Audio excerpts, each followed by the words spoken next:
content creators. Mbona kama nahisi sasa kuna kipindi kama mnakuelekea sasa jao, niseme wanangu jao, kwa sababu kila trending mnaondoka nayo. Sijui labda kipindi kile watu wanaondoka na nyeti mmevaa pini, sijui corona watu walivaa barakoa, sijui mashoga amuongee. Swala la mashoga mmekaa kimya. Sasa ndo nashindwa kuelewa mna content creator wote wenyewe nisifike mbali. Tubadilike content creators. Sisi ndo vioo vya jamii. Umeelewa vizuri? Sasa unapokuwa kioo ambacho una mtu anajiangalia mweupe afa anaonekana mweusi, hivyo vioo ndo tusivyovitaka sisi. Au mmeufurahia wana? Kama mmechukia, sasa hebu fanyeni na nyinyi kuhakikisha tunadhibiti.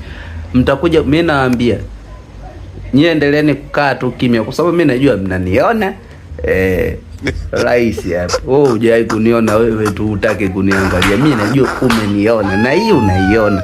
Wewe content creator una akili timamu. Mashoga uwaoni, kwa nini uzungumzi? Ujui ni ugonjwa, utakuja kuzaa shoga. Shauri zako.